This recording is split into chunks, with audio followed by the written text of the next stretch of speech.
During one harrowing reconnaissance mission deep inside Cambodia, Jerry Mad Dog Shriver and his small team found themselves completely encircled by North Vietnamese army forces. Radio operators back at the base feared the worst, but Shriver's voice came through the radio static, calm, amused, and chilling. Displaying his characteristic audacity when asked by the base if he needed support, Shriver radioed his superiors to say, No, I've got him right where I want him, surrounded from the inside." This statement exemplifies Shriver's fearless and unorthodox approach to warfare, turning a dire situation into one where he maintained the psychological upper hand. Jerry Michael Shriver was born on September 24th, 1941, in Defuniak Springs, Florida.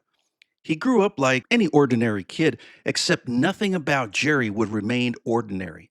After high school, he enlisted in the U.S. Army in 1962. At a time when most were trying to avoid the draft, Shriver dove headfirst into the military machine. After training with the legendary Screaming Eagles of the 101st Airborne Division, Shriver's skill set caught the eye of the Army's elite. He was transferred to West Germany to train with the 7th U.S. Army Long Range Reconnaissance Patrol, or LRPS. He then deployed to Taiwan and finally into the unforgiving jungles of Vietnam and Southeast Asia, eventually joining the newly created ultra-elite MACV-SOG, a unit so secretive their missions didn't even officially exist and are still classified 60-plus years later. MACV-SOG, or the Military Assistance Command Vietnam Studies and Observations Group, was no ordinary unit.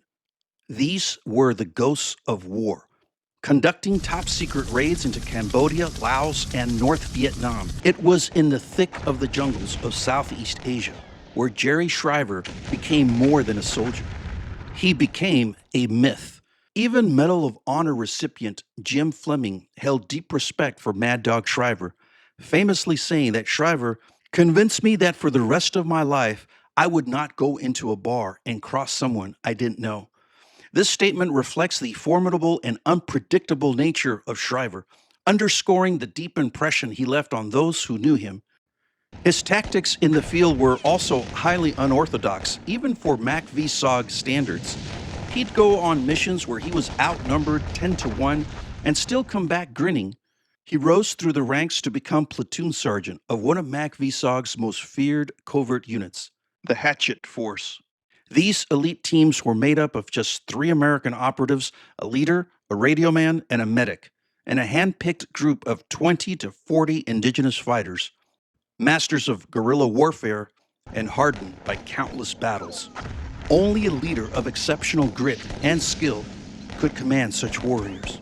The Hatchet Group's mission, as blunt as it was brutal: probe the border and look for a fight. That meant slipping deep behind enemy lines, striking fast, and leaving nothing but chaos in their wake. Shriver wasn't just leading men. He was unleashing hell on the enemy. Even North Vietnam knew who he was.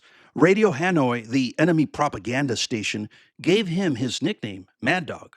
They announced a $10,000 bounty for his capture, dead or alive. Imagine that. You're so effective in the field, your enemies make it personal.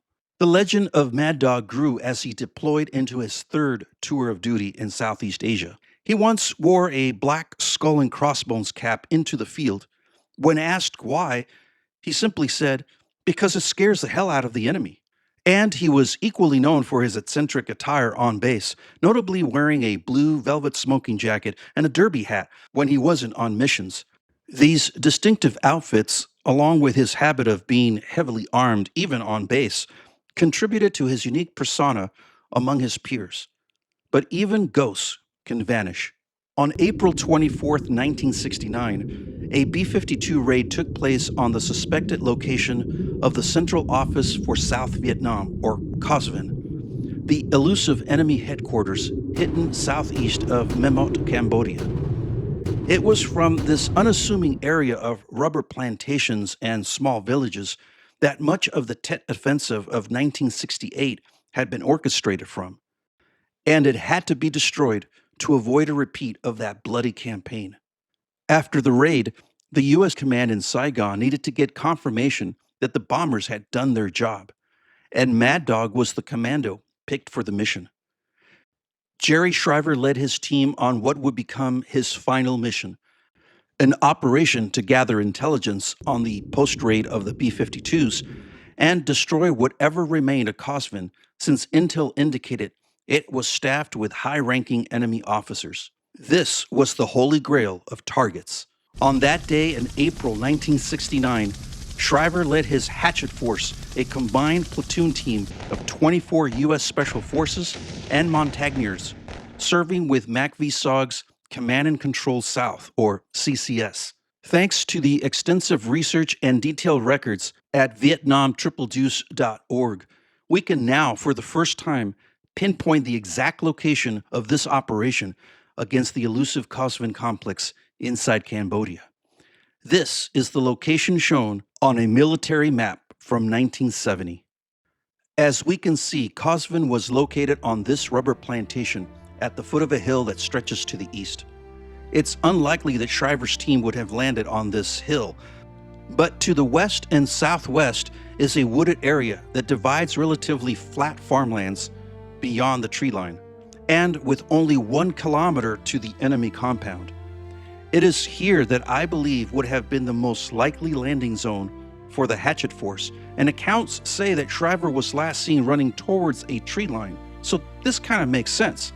This spot is perfectly obscured by this wooded area, yet close enough to unleash a lightning strike and then vanish into the shadows of the forest before the enemy even knows what hit them.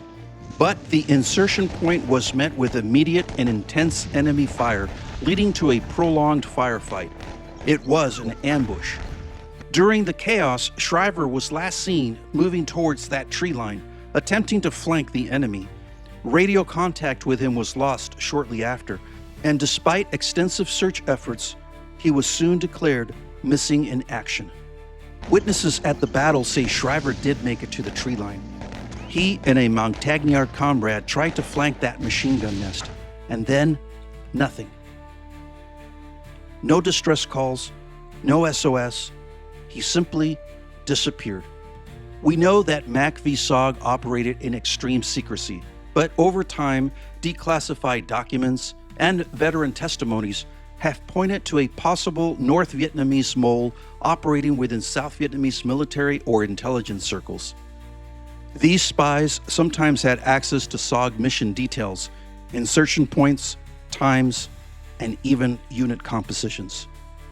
Hatchet Force and Mad Dog Shriver were compromised on that fateful day on April 24th, 1969, 56 years ago. Master Sergeant Jerry Shriver earned 2 Silver Stars, the Soldier's Medal, an incredible 7 Bronze Stars, and more. But what do you think? Does Mad Dog Shriver deserve the Medal of Honor? Let me know in the comments below. In a war that was often controversial, Master Sergeant Jerry Mad Dog Shriver became a symbol of courage, loyalty, and the relentless warrior spirit. And whether he died in that jungle or just vanished into legend, one thing is clear.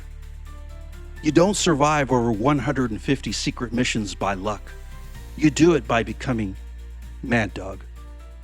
Thank you for watching.